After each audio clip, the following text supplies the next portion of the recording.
we are finally here. Ashes of Outland. That means we have Demon Hunter. If you don't know, Demon Hunter actually has more cards than every other class for the first year it's in Standard. It has 5 more, if I am counting correctly.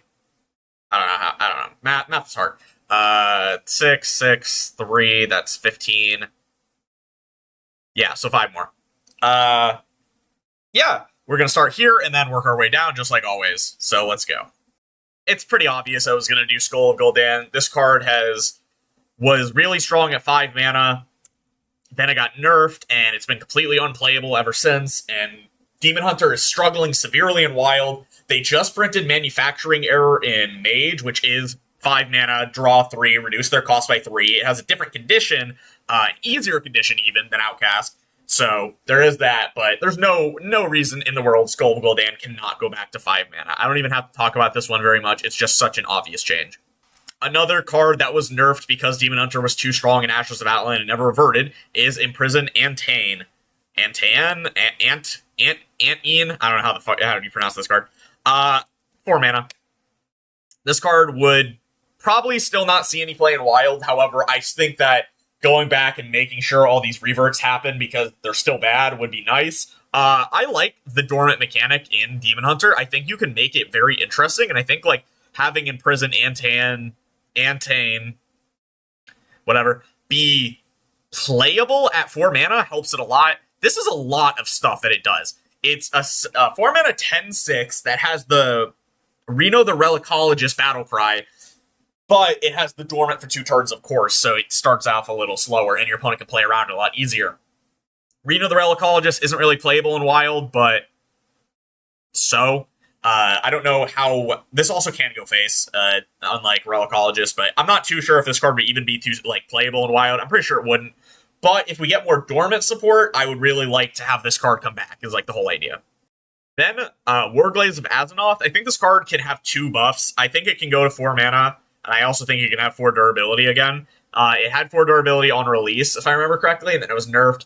But, I mean, you have multi-strike as a card now, so there's no reason that you can't do this. The main reason I want this card to get buffed is because it does work with going down swinging to bank attacks, so you can have, like, an OTK on your opponent. So making it 1 mana cheaper and giving it 1 more durability means that if your opponent has 4 minions on board, you play going down swinging, you can attack 4 times afterwards. So, is that good? No. Is it hilarious? Oh, for sure. It's so incredibly funny. And it would give Demon Hunter probably something that it hasn't been able to do since the multi-strike interaction was fixed. And that interaction was very fun, I'm not gonna lie. So I think that you should do this, and it's not like Demon Hunter's suddenly going to become broken because of it. It's just going to have something it can do now.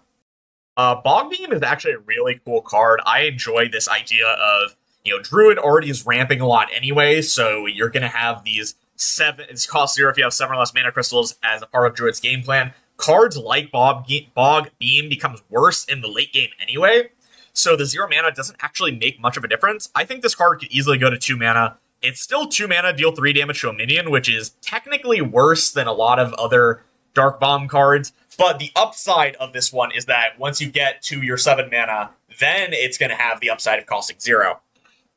I don't think this one is anything special. I think this now suddenly slots into like Reno Druid and stuff like that because you don't really have anything for removal anyway in those decks. So having 1 spell that is very good, it will help a lot. Fungal Fortunes was actually 2 mana on release, and now there was nerfed to 3, never reverted. Same thing as always. I think that you should revert a lot of these not that strong cards. Like, Fungal Fortunes would be a lot better if it were buffed to 2 mana, but it wouldn't really see play.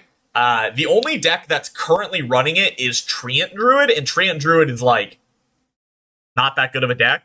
So this would be a pretty significant buff for Treant Druid, to the point that I think, like, this might make it runnable in some other kind of Druid decks. Maybe like Miracle Druid would kind of like this, but maybe not, because you don't really need a card like this. It's just, I'm kind of going through for a lot of these cards that should have been reverted and changing them, and that's more where I think a lot of these later expansions are going to be, is a lot of cards that should have been reverted, because most of the other cards are either fine, or they're just like incredibly boring. Like, what was they supposed to do? Change Marsh Hydra of all cards? That's like the most boring card ever printed. So yeah, Fungal Fortunes. Then you have a Zixor Apex Predator. This is a pretty iconic card for this era of Hunter. I think that, you need to twofold buff both parts because Zixor Prime is a fine card, don't get me wrong, but it's incredibly weak by today's standards. And then, of course, the body, I think it's pretty simple. You just make it a 2/3. You -1 mana, -1 health. Wow, shocking. Super hard change. This is just super simple, but I really want to get to Zixor Prime. Zixor Prime, of course, 8 mana, 4/4, summon 3 copies of this minion. Rush, Beast, I think that it's very simple. You just make it 6 mana. Suddenly, it's now like an actual threat. For 8 mana, that's like not that crazy of an effect to also be a generated card that you have to redraw. It wasn't that crazy, but at 6 mana, now you can have your like Messenger Buzzard to draw it like after you have your Zixor pop. Draw it, make it, give it +1/+1, so it'll be 5, so it'll be 20 in stats for 6 mana. Yeah, that's a lot of stats, but you got to consider it spread out. It's not too crazy, I'm going to be honest, especially by wild standards. You still have to redraw it, so it has that downside. You have to have your Zixor in the first place to die. And this is like, the whole point of primes is that they are very powerful and they are very overstated. So I think 6 mana for Zixor Prime fits perfectly. You don't have to, I don't even think you need to do the 2 mana change for the main Zixor. I think Zixor Prime should go to 6 mana though. Scrapshot is actually a very interesting card. I think what you should do for this card is you lower the damage to 2, you lower the stats to 2/2, and then you make this a 2 mana card. Yes, this is a pretty big change. This is like 3 things. Usually I don't like to change this many things about a card without like completely reworking it, but like I did for Spirit of the Raptor, because that card was just never going to make any sense whatsoever. So I think putting Scrapshot to 2 mana, deal 2, gain 2/2 fits pretty well for Hunter. It makes us you actually could run this in like an even Hunter and not feel bad because you run an okay amount of beasts in that deck. You would run more if you were to run something like Scrapshot. And it'll give you a powerful, burn spell that also buffs your minions and does things like that. You have Cleave Hunter, that you cleave even Hunter, Cleveland Hunter, I coined. That deck is actually kind of okay. It's still playable, to be honest. So if it got Scrapshot, it would be significantly better. Apexis Blast is actually a very interesting card. No Spell Mage in current game is kind of focused around like your Sorcerer's Gambit rather than just playing like a lot of these no spell mage cards that summon minions. So I was thinking, okay, we can just bump Apexis Blast down to 4 mana. 4 mana, deal 5 is less than Fireball, but you have the condition of no minions, and then you'll get a 5-drop.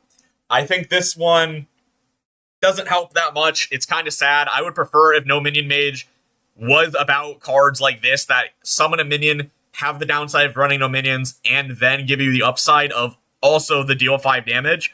But that's not how it is currently. I don't know how you would really do that. I think Sorcerer's Gambit and like Ignite, cards like that kind of prevent that from being a thing, but who knows? I don't think this would be too strong for Standard if it were added as 4 mana Apexis Blast to Standard current No Spell Mage by any means, but there is that.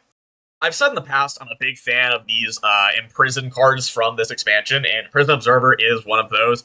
I think this is just a very simple 3 mana, because this card awakens on turn 5, so it should effectively have what a 5 mana card should do, and a 5 mana card should probably do 3 damage.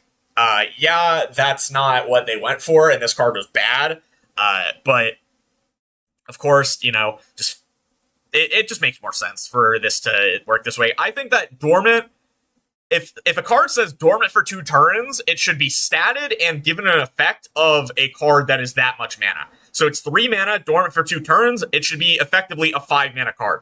5 mana, 4/5, Demon, Battlecry, deal 3 to all enemy minions. That would be fair. It wouldn't be anything crazy, but it would definitely be fair. Of course, the opportunity cost is up there because you don't really want to play this card in any Mage deck in Wild, but that's not really this card's fault. More just, I guess it is this card's fault because it's weak, but it's more just, again, I've always said this, it's just Mage has been pushed in this like very degenerate direction where it's all about just disgusting burn, hiding behind Ice Block, generating cards, and not actually playing for the board, not actually playing for minions, and it's not where anyone at all enjoys the fucking class, because the class used to be about playing for minions, having a board, playing for clears, all this stuff, and then they just got rid of that for some fucking reason. So, yeah. Hand of Adal is one of those spells that keeps getting brought back to the core set because it's an iconic Paladin card at this point. It fits what Paladin wants. It does everything Paladin wants. It draws you a card for pretty efficiently of giving stats. It's a holy spell. It's cheap. It does all these things. So they have never reverted it. It used to be give a minion +2/+2. The thing is, in today's game, give a minion +2/+2 and draw a card isn't even that good. You have Trusty Companion in Shaman, that's +2/+3. Yes, it is more specific, which is why I think Hand of Adal, fine, just keep it at 2/2 if they really never want to make it leave the core set. But you also have, there's a Druid card, I forget what it's called off the top of my head. It's give a minion +2/+3, and then if it's a beast, draw a card. So you have that as well. I think Hand of Adal could easily just go back to 2/2. There's no reason that it should still be at 2/1 in today's fucking game. It's so stupid, and they just won't change it back.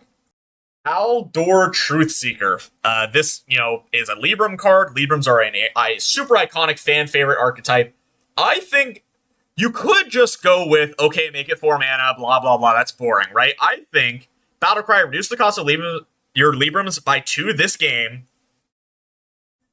Add a Libram of Wisdom to your hand. If you don't know, Libram of Wisdom is the 2 mana one that gives +1/+1, and then Death Rattle, return it to your hand. All of Libram Paladin surrounds Libram of Wisdom. So if you don't draw it, you're incredibly screwed. So I was like, okay, you know what? Just make it so your Aldor Truthseeker, can also give you a Libram of Wisdom. Then you can give it to this minion right away. It'll be a 5/7, 5 mana. Oh, big deal. Not that big of a fucking deal for it to be a little overstated. If you really care that much, you can lower the health by 1 to make it a 4/5, but who cares? I think this is a much more interesting change than just making it 4 mana. I know that would probably be fine, probably be just as good, maybe even better because it's cheaper, but it now makes it so you're always having a Libram of Wisdom, and you have a 3rd or 4th copy of Libram of Wisdom to make your deck just a little bit stronger that way as well. Sethekk Veilweaver used to be one of the best cards in the entire game. It gave Priest so much to do. It made your Inner Fire Priest have a bunch of buff spells, a lot of different stuff, and it was very powerful in Standard for a long time, but it just doesn't really make the cut in Wild nowadays. You don't really want to be buffing minions aside from your one single pop-off turn, so you don't really play like a buff Priest, more just specifically the Inner Fire Potion kinda combo. So I'm thinking, okay, what if we just 1 mana, 1/3? Super simple change. This is just a little nudge in the right direction to try and help this card out. I'm a big fan of Sethekk Veilweaver. I think it was actually quite fun to play against and play with, because this is a kind of healthy kind of RNG, in my opinion, for Hearthstone. You have a condition that has to be cast a spell on a minion, so your opponent can clear your minions. Then you get random priest spells, which are pretty bad on average, especially in Wild. So you have that condition, and then it pushes a game plan of buffs being oriented for your priest deck, rather than just being, okay, I'm going to generate a bunch of cards and just, I don't even know, just like try and AFK the whole game and survive as long as possible and then kill you somehow. This is more just, okay, I'm playing kind of aggressively because I'm buffing my minions and having the generation idea. Much more interesting, in my opinion, than most other kind of generations, like in Mage. Mage generation is incredibly fucking boring.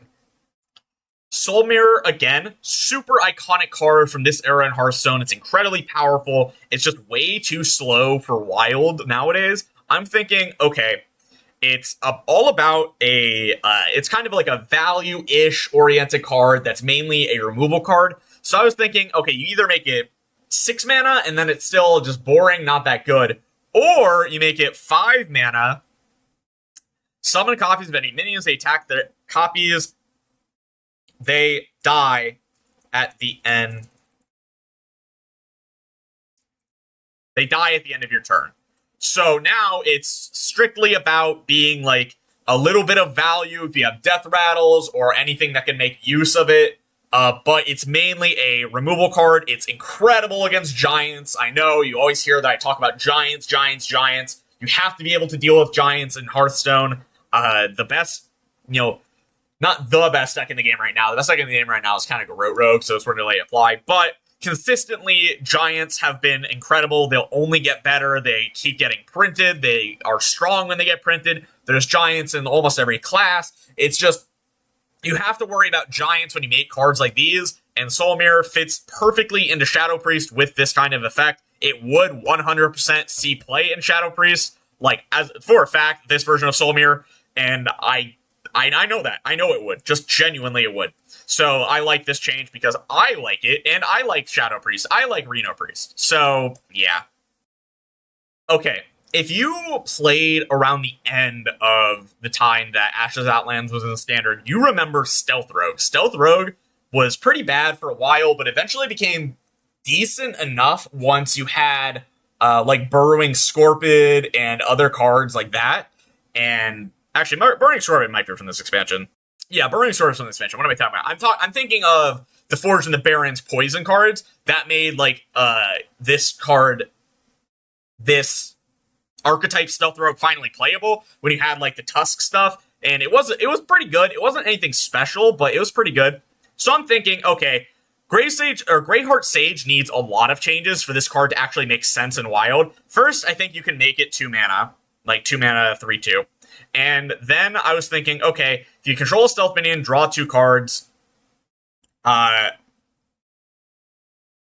Then, if not, give a minion stealth. So now this card has the condition of already benefiting from stealth, and then it's also a stealth giver. The giving of stealth is important because there are cards that benefit when minions have stealth, like another card I'm going to talk about. So I really like stealth. I just like Stealth Rogue. It was incredibly fun. Was it strong? Yeah, it was like a tier 2 deck, tier 3 deck, if I remember correctly. Was it hard to deal with? Not really, because stealth minions have incredibly low health, so they're just weak to AoE. That's, part of it. Greyheart Sage, that's why I nerfed the health rather than the attack, because I believe that stealth-oriented rogue should be weak to AoE. Incredibly weak to AoE, because, how stealth works. So I think that this is just fun. There are interactions where you could make, or maybe do something gross by giving a minion stealth that isn't supposed to have it. Not too sure what would benefit from this off the top of my head, but there's got to be at least 1 or 2 cards that, like, benefit from getting permanent stealth, because that's what this is. I guess it could say stealth, give a minion stealth for 1 turn, but, like, I don't really feel like doing that. It's going to take up a lot of word. It's going to be wordy. I just don't like it. Then you have Ash Tongue Slayer, 2 mana, 3/2, give a stealth minion +3 attack and immune this turn. The immune doesn't really matter because you're always going face with this card, so I'm just thinking very simple, give it 4 attack. Now it's like Cold Blood, but no combo and +1 mana and on a 3/2 and stealth required. So it's more damage, it has still the condition, and it's similar to Cold Blood. That's just the whole idea behind this. It's not anything crazy, just +4 attack. It's still got the same concept as all the other ones. Then, of course, continuing in the Stealth Rogue theme is Akama. I actually think that you can make Akama 2 mana, and then I think you make it a 4/2. Or maybe a 4/1. 4/2 is fine. The reason that 4/2 is fine is because you have the Spy Mistress, this card right here. It's 1 mana 3/1, and it's a common. So, +1/+1, and 1 more mana. That's completely fine. But I want to talk about Akama Prime as well, so let's get to that. Akama Prime is 6 mana, 6/5, permanently stealthed.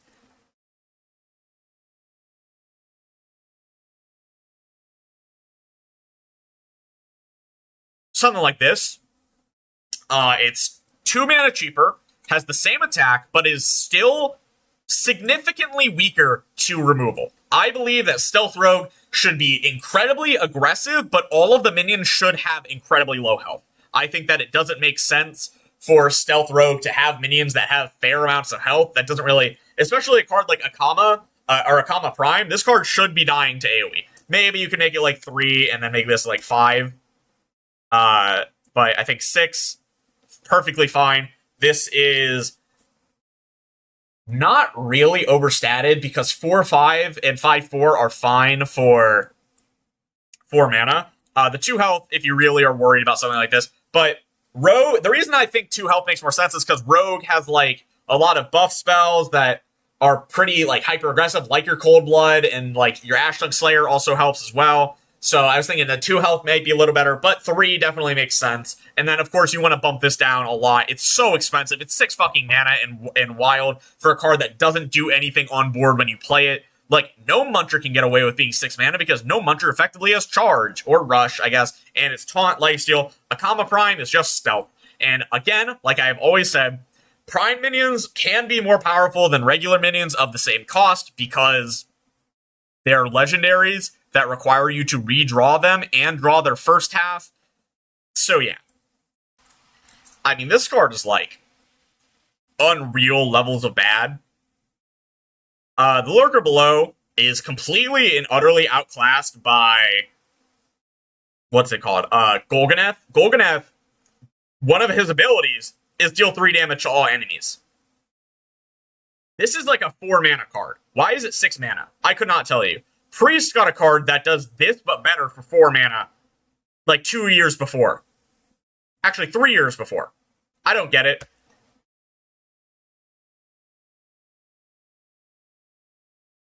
Wow. Shocking, I know. The thing about this card is that it also requires a board to be set up properly. If you don't use it properly, it can actually not work because it's repeat on one of its neighbors, not left or right. Yes, if you set up the board properly, it doesn't matter, but that's the thing. This card is a legendary. There's just no reason for Lurker below to be so weak. There just isn't. So, fuck it. 4 mana, dude. Like, a card like this should have been 4 mana in the first place. I don't get it. Okay. This one's going to be controversial because a lot of people don't like Even Shaman. However, Even Shaman is incredibly weak right now. It hasn't gotten support since Nathria. I guess technically, if you include Needle Rock Totem or like Ziliax, I guess. But it hasn't gotten any like specific like totems support, rather just a totem. Festival of Legends is also interest one. Whatever. It's not a good deck right now. It's a pretty necessary deck to exist in Wild, in my opinion. It's a deck that gets incredibly farmed by a lot of good control decks, and always has, even when bots are playing it. So I think you just bink bonk, and then make it +1/+1. Super simple. You might be saying, oh, but isn't this a nerf to Odd Shaman? Oh, you run this card in Odd Shaman. Who fucking cares about Odd Shaman, dude? That deck's so fucking unplayable. Like, God, the deck probably would have died out anyway had Spell Damage Totem not been removed, because it wasn't that good. It was just fun. And then now it's completely worthless. You can't play the deck. It's just terrible. So giving Totemic Reflections to Even Shaman, great. It makes it so you can like copy your Flame Tongue totems, your giants, all these kind of things. The deck is very much struggling, and I'm not gonna lie, if you don't think Even Shaman is like farmable with your deck, you're probably playing a bad deck. Let's be honest here. So a few times throughout the series, I have nerfed cards that are way too strong. I touched Ice Block. I touched a couple other cards. Dark Glare. Wow. You have to nerf Dark Glare. Dark Glare is the issue with Questline Warlock. If you think it's the quest, I don't know what to tell you, because, like, yeah, the quest is annoying and I hate it, but it's not the problem card in the deck. It is Dark Glare, because Fatigue Questline Warlock was a playable deck for a while, and it was fine. It wasn't anything special, but Dark Glare is always going to be the issue. This card provides way too much mana cheat. It lets you complete your quest on, like, turn 3. It's so broken. You have to nerf this card to, like, 5 or more mana just so it's not playable. I mean, you can also do, like 10 mana, 99 mana. Doesn't make much of a difference. 5 mana is all the same.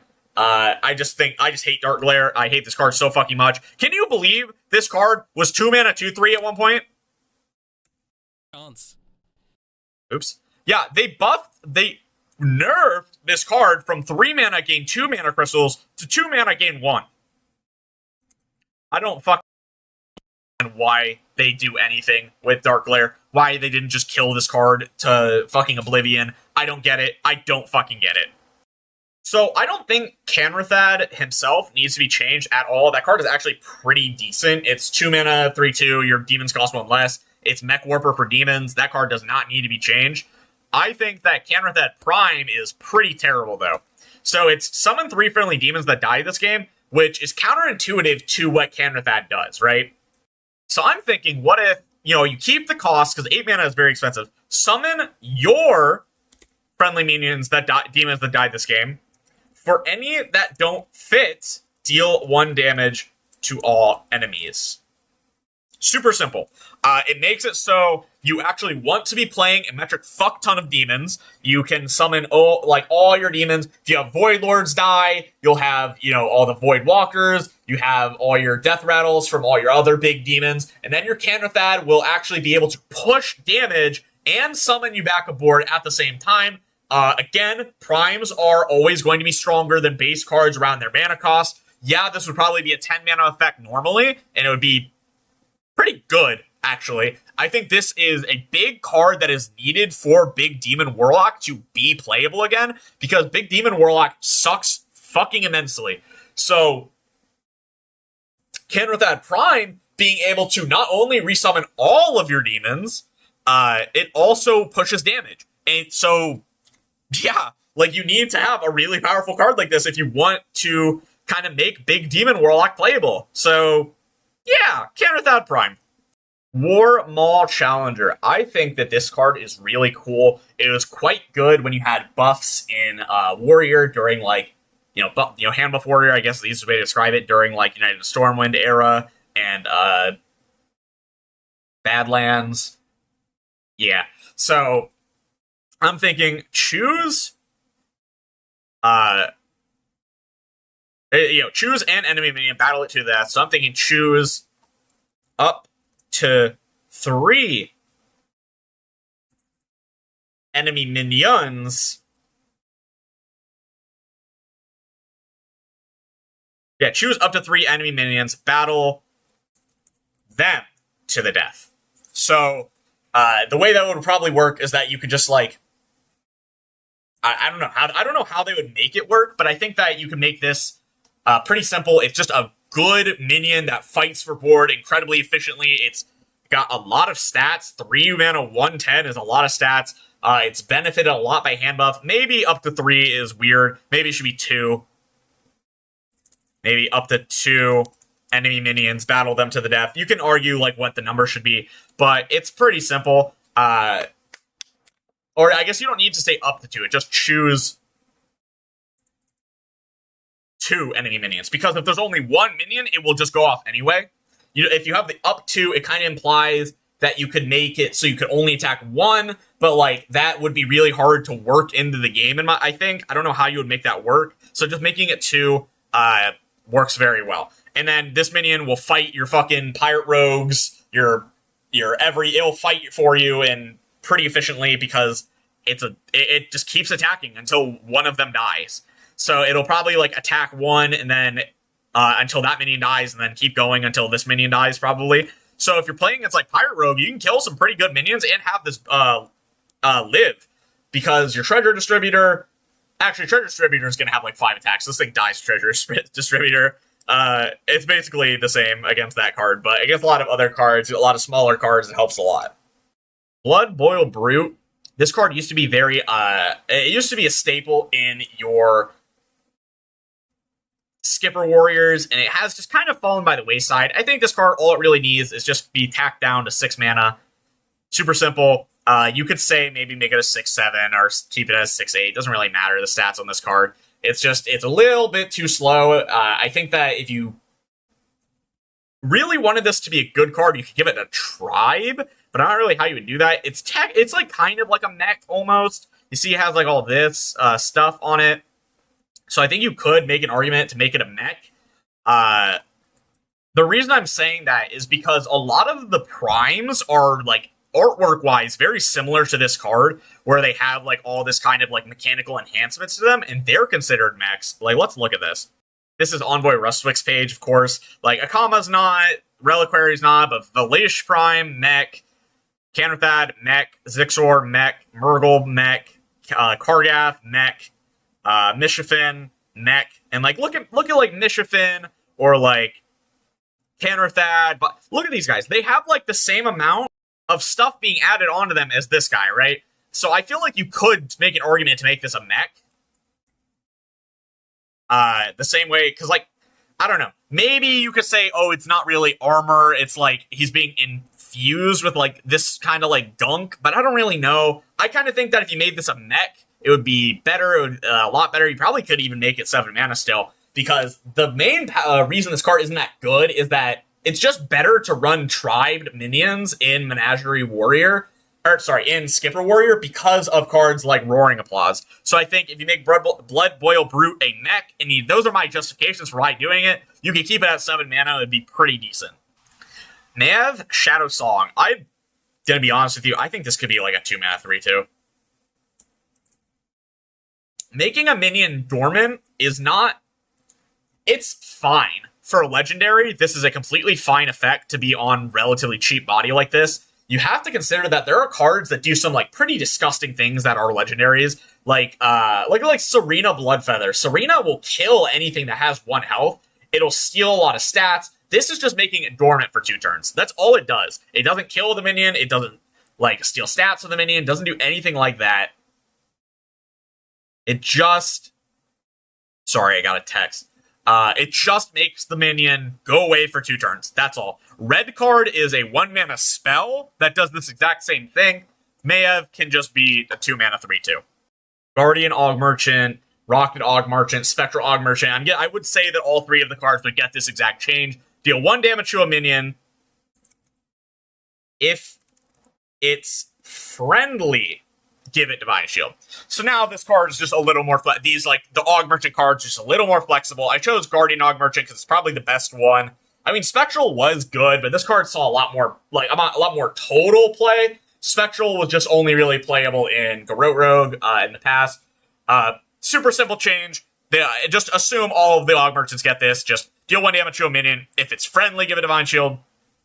It gives them a lot. It makes them a lot better. It makes them significantly better, actually, because now if you wanted to run these cards, you can actually kill 1 health minions or deal 1 damage to an enemy minion and not give it those effects. So, yeah, which would make their viability significantly better. And then lastly, Mag Theridon. The new Mag Theridon specifically mentions enemies, so I was thinking, why can't it just be destroy all enemy minions and awaken? Super simple. Just only destroy enemy minions. Don't destroy your own minions. I was toying with, okay, what if you made it 1/2s? I'm like, that doesn't really make much of a difference. What if you made it 4 1/2s? Because Mag Theridon is actually used in a fair amount of decks for its the bodies that it summons. I don't know. I think that just make it only destroy enemies would be pretty useful. This would be a lot better, actually. You could run this in a couple decks. Like, it would be a pretty decent tech option for like your giants, right? Because you could play it on 4, kill the 1/3s, but I don't know. I think that it just should only destroy enemies. I don't really know why it destroys your own. Kind of a little weird, but yeah. But yeah, that's going to be it for me. If you enjoyed, make sure to like, comment, subscribe. Tell me what you think down below. Did I choose it, or did I miss any cards you think should have been changed? Do you like any changes I proposed? Are they too strong, too weak? Do you like any of them? What's your things like that? And I'll see you guys next time. Peace. Darker than they've ever been. As evil descends from the skies, the world cries out, how will we survive? Out of the hall of explorers,